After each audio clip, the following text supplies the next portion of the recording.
दोस्तों, कल्पना कीजिए आप दुबई के किसी होटल में सो रहे हैं और अचानक खिड़की के बाहर आसमान आग उगलने लगे। ये कोई फिल्म का सीन नहीं है, ये हकीकत है। अभी कल तक जो लोग दुबई में छुट्टियां मना रहे थे, आज वो एयरपोर्ट पर फंसे हैं। जो आज हम देख रहे हैं, ईरान पर मिसाइलों की बारिश और दुबई एयरपोर्ट का सन्नाटा, ये रातों रात नहीं हुआ। इजराइल और ईरान कभी खुलेआम एक दूसरे के सामने नहीं आए थे, लेकिन पर्दे के पीछे पिछले 40 साल से एक शैडो वॉर यानी छाया युद्ध चल रहा था। आज वो साया हकीकत बन चुका है। इजराइल और अमेरिका ने मिलकर ईरान पर वो हमला कर दिया है जिसका डर सबको सालों से था। ऑपरेशन का नाम है ऑपरेशन एपिक फ्यूरी। और फिर एक खबर आती है।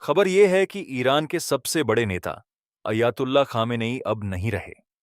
इसे ईरान गवर्नमेंट के टीवी चैनल पर एंकर रोते रोते बता रहा था। आज की इस वीडियो में हम समझेंगे कि यह सब शुरू कैसे हुआ और क्या यह वाकई वर्ल्ड वॉर 3 की शुरुआत है। क्या आप जानते हैं, एक दौर था जब ईरान और इजराइल दोस्त हुआ करते थे, लेकिन 1979 की इस्लामिक क्रांति के बाद सब बदल गया। ईरान ने इजराइल को अपना सबसे बड़ा दुश्मन घोषित कर दिया। तब से ईरान ने सीधा युद्ध तो नहीं किया, लेकिन इजराइल के चारों तरफ दुश्मनों का एक जाल बिछा दिया। लेबनान में हिजबुल्लाह, गाजा में हमास और सीरिया इराक में मिलिशिया ग्रुप्स। बदले में इजराइल ने भी कसर नहीं छोड़ी। कभी ईरान के न्यूक्लियर साइंटिस्ट्स पर हमला, तो कभी उनके सिस्टम पर खतरनाक साइबर अटैक। ये नूरा कुश्ती दशकों से चल रही थी, लेकिन 2018 में डोनाल्ड ट्रंप के एक फैसले ने इस आग में घी का काम किया। ट्रंप प्रशासन हमेशा से ईरान को दुनिया का सबसे बड़ा आतंक प्रायोजक कहता रहा है। 2018 में ट्रंप ने न्यूक्लियर डील फाड़ दी और ईरान पर इतने कड़े प्रतिबंध लगाए कि उनकी इकोनॉमी चरमरा गई। तेल का एक्सपोर्ट रुक गया, बैंकिंग ब्लॉक हो गई। लेकिन असली टेंशन तब शुरू हुई जब पता चला कि ईरान पहाड़ों के नीचे इतनी गहराई में न्यूक्लियर प्लांट बना रहा है, जहां आम बम पहुंच ही नहीं सकते। इसके जवाब में अमेरिका तैयार बैठा था अपनी बंकर बस्टर कैपेसिटी के साथ। GBU-57 जैसे भारी भरकम बम जो 60 मीटर मोटी कंक्रीट को चीरकर अंदर विस्फोट करते हैं। आज जो हमले हुए हैं, उनमें शायद इन्हीं का इस्तेमाल हुआ है। इजराइल के लिए यह सिर्फ राजनीति नहीं, बल्कि जिंदा रहने का सवाल है। उनका मानना है कि अगर ईरान के हाथ में परमाणु बम लग गया, तो मिडिल ईस्ट का पूरा बैलेंस बिगड़ जाएगा। इजराइल के पास आज F-35 स्टेल्थ फाइटर्स और एरो-3 जैसे एडवांस सिस्टम हैं। पर ईरान भी कोई कच्चा खिलाड़ी नहीं है। उसके पास 2000 से ज्यादा बैलिस्टिक मिसाइलें और लंबी दूरी के ड्रोन हैं। ईरान की असली ताकत डायरेक्ट वॉर नहीं, बल्कि मल्टी फ्रंट वॉर है। यानी अगर इजराइल ईरान पर हमला करेगा, तो लेबनान से हिजबुल्लाह, यमन से हूती और इराक से मिलिशिया एक साथ हमला बोलेंगे, जो आज हम देख भी रहे हैं। अमेरिका और इजराइल का यह हमला कोई छोटा मोटा एयर स्ट्राइक नहीं था। इसे हफ्तों पहले प्लान किया गया था।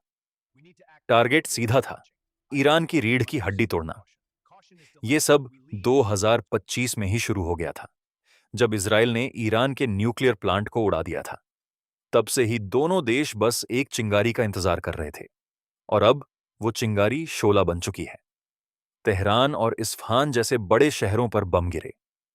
सबसे हैरान करने वाली बात यह है कि खामेनेई के अपने ऑफिस पर हमला हुआ, जहां वो अपने 20 खास मंत्रियों के साथ मीटिंग कर रहे थे। इजरायली मीडिया तो यहां तक कह रहा है कि उनके पास खामेनेई की डेड बॉडी की साफ फुटेज है। ईरान में 40 दिन के शोक का ऐलान हुआ है, लेकिन सड़कों पर माहौल मिला जुला है। कुछ लोग दुखी हैं, तो कुछ लोग सालों की तानाशाही खत्म होने की खुशी मना रहे हैं। लेकिन ईरान चुप नहीं बैठा। उसने शुरू किया ऑपरेशन ट्रू प्रॉमिस 4। उसने सिर्फ इजराइल पर नहीं बल्कि दुबई, बहरीन और कुवैत पर भी मिसाइलें दाग दीं। क्यों? क्योंकि ईरान को लगता है कि इन देशों ने अमेरिका को अपने बेस इस्तेमाल करने दिए। दुबई एयरपोर्ट पूरी तरह बंद है।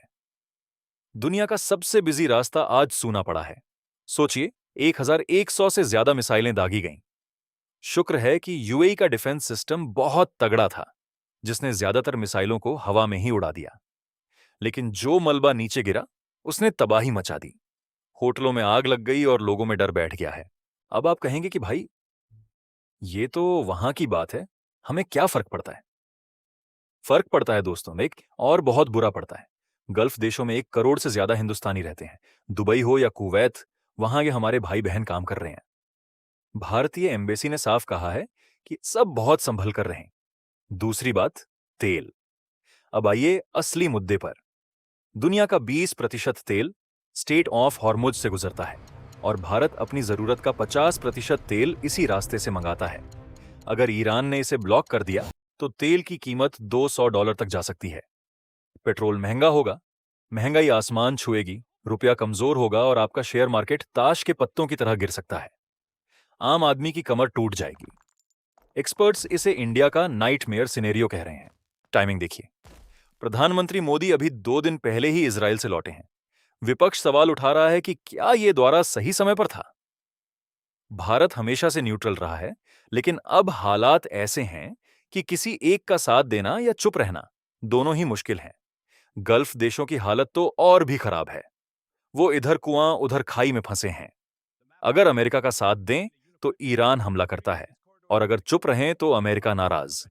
इसीलिए आज ये देश वेट एंड वॉच मोड में है, क्योंकि उनकी सालों की मेहनत और ऐशो आराम एक मिसाइल से मिट्टी में मिल सकती है। सबसे बड़ा सवाल, क्या रशिया और चीन इस जंग में कूदेंगे? अगर रशिया ने ईरान को अपना खतरनाक S-400 सिस्टम दे दिया तो इजराइल के लिए यह जंग बहुत महंगी पड़ेगी। और चीन, उसे तो बस अपना बिजनेस बचाना है। अगर दुनिया 2 हिस्सों में बंट गई तो समझो तीसरा विश्व युद्ध शुरू हो चुका है। लेकिन इन सब के बीच नुकसान किसका हो रहा है? मासूमों का। ईरान के मिनाब में एक स्कूल पर बम गिरा जिसमें 100 छोटे बच्चे मारे गए। जंग चाहे कोई भी जीते, हारता हमेशा इंसान ही है। आपको क्या लगता है? क्या इजराइल ने सही किया? क्या यह जंग रोकी जा सकती है? अपनी राय कमेंट में जरूर बताएं और ऐसे ही अपडेट्स के लिए साइलेंट विटनेस 2D को सब्सक्राइब करें। सुरक्षित रहें। जय हिंद।